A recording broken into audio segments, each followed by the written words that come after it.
দিনভর ঝরার পর রাতেও ভারী বৃষ্টি। গভীর নিম্নচাপের প্রভাবে বৃহস্পতিবার ভোরবেলা থেকে শুরু হওয়া বৃষ্টি যেন থামার কোনো লক্ষণই নেই। আর টানা বৃষ্টিতে রাজধানীর বিভিন্ন এলাকায় সৃষ্টি হয়েছে জলাবদ্ধতা, দেখা দিয়েছে তীব্র যানজটের। ইঞ্জিনে পানি ঢুকে বিকল হয়ে গেছে অনেক গাড়ি। ঘণ্টার পর ঘণ্টা সড়কে আটকে থেকে দুর্ভোগ পোহাতে হয় যাত্রীদের। নগরীর বিভিন্ন এলাকা ঘুরে রাতের জলজটের খবর নিয়েছেন সহকর্মী তাজনুর ইসলাম, ছবি তুলেছেন নাহিদ হোসেন। খিলক্ষেত এলাকার এই মার্কেটে এক দশকেরও বেশি সময় ধরে ব্যবসা করছেন কাউসার হোসেন। তার দোকান নিচতলায় হওয়ায় একটু ভারী বৃষ্টি হলেই ঢোকে পানি। বৃহস্পতিবার দিবাগত মধ্যরাতেও তার সতর্ক অবস্থান, যে কোনো মূল্যে ঠেকাতে হবে পানির স্রোত, বাঁচাতে হবে ভেতরের পণ্য আর আসবাবপত্র। পানি ছেঁচে বাড়ি করতেছি, ড্রেনের অবস্থা অনেক খারাপ। এটা আমাদের বৃষ্টি হলে এই কাজেই করতে হয়, রাতে 12টা, 1টা, 2টা, এমনকি ফজর পর্যন্ত করতে হয়। রাজধানীর বহু দোকানের অবস্থা ছিল এরকম। টানা বৃষ্টিতে পানি জমে রাস্তা ছাপিয়ে তা ঢুকেছে ব্যবসা প্রতিষ্ঠানে। কোনো কোনো সড়ক রাতভর ছিল হাঁটু পানির নিচে। আমার ঘরে কোমরতরি পানি, আমি কই যাবো? আমার বউ আনলে কই যাবো? মিরপুরের কালশি আর কাজীপাড়ার মূল সড়কের অবস্থা ছিল সবচেয়ে ভয়াবহ। পানিতে আটকে সৃষ্টি হয় তীব্র যানজট। ইঞ্জিনে পানি ঢোকায় রাস্তাতেই বন্ধ হয়ে যায় বেশ কয়েকটি যানবাহন। এই দুটা গাড়ি পানির জন্য ভিতরে বডিতে পানি উঠছে, প্লাস পানি নিষ্কাশনের জন্য গাড়ির থেকে পানি নামাইতে বোতল কাটে পানি নামাইতেছি, তারপরে পারতেছি না, স্টার্ট হয় না গাড়ি। পানির ভিতরে মনে করেন গাড়ি নামাই দিয়ে পুরো গাড়ি মনে করেন বোনাট সহ পানি হয়ে গেছিল। এখন মনে করেন যে দেখছে মিস্ত্রি, দেখা যাক কী কী করা যায়। আসলে ভোগান্তির প্রয়োজন, কিছু করার নাই। জলজটের এই ভোগান্তি থেকে মুক্তির আকুতি ছিল রাতজাগা নগরবাসীর কণ্ঠে। প্রতি বছর 6 মাসের অন্তরে যদি ড্রেনটি ভালোভাবে পরিষ্কার করা হয়, তাহলে একদম মনে করেন যে ঢাকা সিটির মধ্যে পানি মুক্ত থাকবে। প্রচুর কষ্ট মামা, তো খরা বাদ নাই, খরার উপরেই সবাই আছে।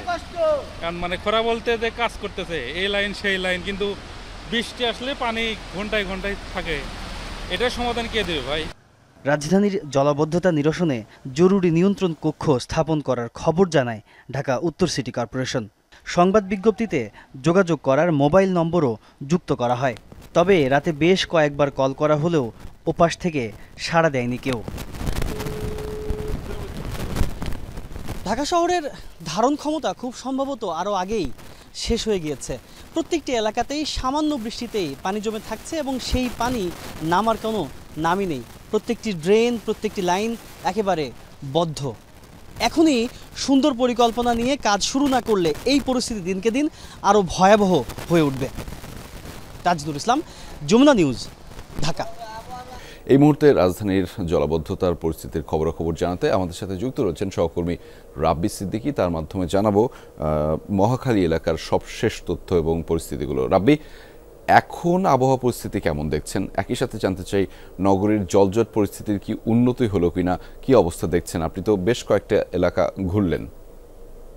সিলন চা আবারও রপ্তানিতে শীর্ষে।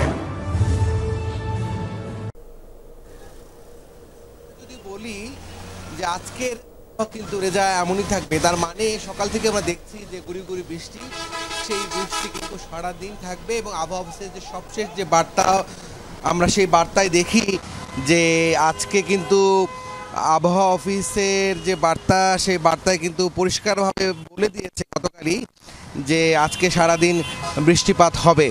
এবং এই বৃষ্টিপাতটি মূলত হচ্ছে, রেজা, আপনি জানেন যে বাংলাদেশের উপকূল কিন্তু অতিক্রম করে গেছে এটি গভীর নিম্নচাপ, এবং সেই নিম্নচাপটির কারণেই কিন্তু সারা দেশে বৃষ্টিপাত হচ্ছে। এবং এটি আসলে